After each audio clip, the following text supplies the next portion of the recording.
Hi, and welcome to Manual of Arms. Today we're here in my war room, and we are not going to review or talk about any rifle in particular. However, I do have this very lovely, very salty Gewehr 43, which I've been looking for over a decade, by the way, that I just acquired. But I have this out because I wanted to just kind of shoot the breeze and talk about the importance of making connections in this hobby.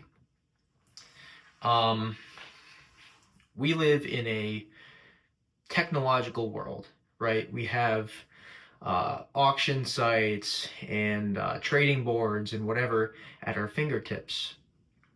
However, with the ludicrous price of Milsurp nowadays, I found that really the best deals that you're going to get are in person, face-to-face trade, or finding something at a local gun store. This particular rifle was due to that. I got a text in the middle of the night. My collector buddy had said, "Hey, there's a Gewehr 43 at our local gun shop." He had just seen it the day prior, and he told me the price. And the next day, I was there as soon as it opened, ran in, and I made sure that I secured it.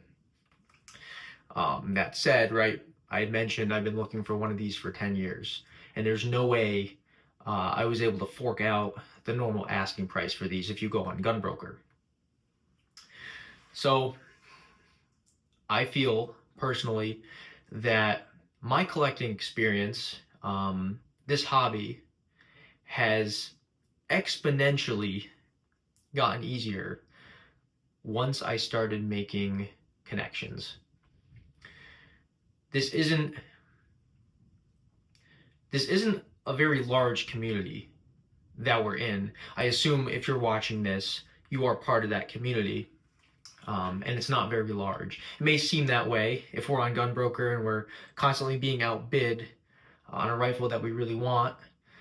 It may seem that way when we go to buy a Milsurp and the price is through the roof because of all the demand.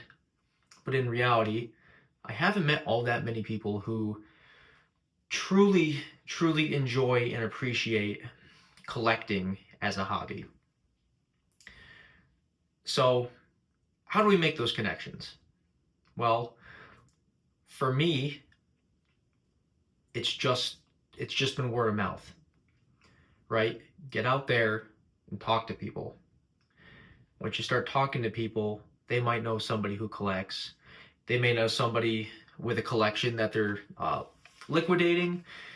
They might know where they found an old gun.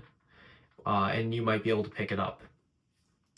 But I have gotten so lucky because of my connections in this community.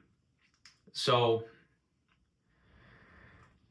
what are some things you can do to make those connections? Well, like I had said, word of mouth.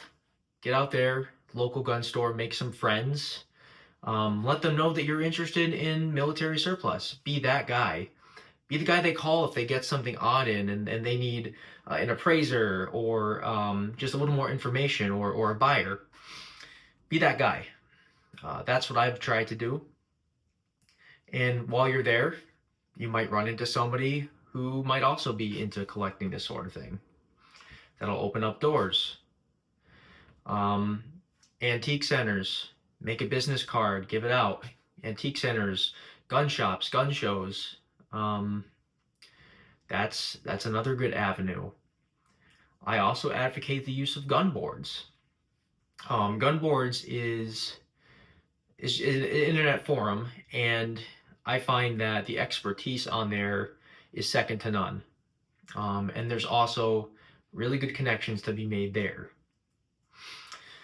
I know a lot of new collectors are very tempted to go on Royal Tiger Imports, Gunbroker, which I can't knock it because I've gotten some really good deals off of there. um, or something like Hunter's Lodge. I've seen an influx of people ordering stuff from Hunter's Lodge. And that's fine. You know, if there's a rifle that they have that you want and you can't find it anywhere else for that price, fine. But what a collector friend of mine had told me, and I've started to live by it, is buy what you can afford, but by the best possible example. And that might mean holding off on Royal Tiger imports. That may mean holding off, waiting 4 months to order something from Hunter's Lodge. That might mean keeping your nose to the ground, your ear to the ground, putting your feelers out, and waiting for the right time to buy that rifle or piece of militaria that you've been looking for. And I think in the long run, that is going to do the collecting community better than if they're just doing things all through the internet. Moreover, right, having these connections is great because we are in such a small community, right? Meeting other people who are into the same thing as you is phenomenal. I mean, it's great to have a base of friends who can get excited about this and can, I don't know, share in your joy of your latest purchase, and vice versa. So I guess the point of this video is get out there, get off your phones, I say as I post this to the internet, and make some friends, like real friends. You won't regret it, and in the long run, I think you'll have a better overall experience. One other thing I wanted to mention, and I completely forgot about, is the importance of reciprocating when you receive a tip from a collector friend or contact, right? This community should be built on trust, and it should be built on goodwill. All right. Another thing that my collector buddy has told me, he's very fortunate, right? And any chance he gets, he'll try to pass on that good luck and goodwill to other collectors. I know nowadays with the ludicrous prices of Milsurp, people are very, very inclined to want to get the most money out of their collectibles if you're trading or selling.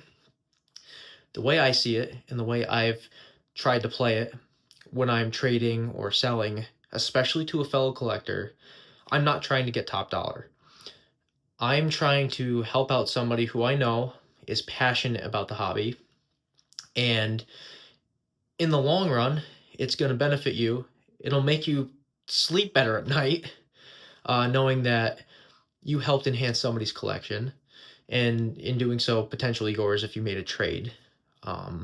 So just keep that in mind when you make these connections, right?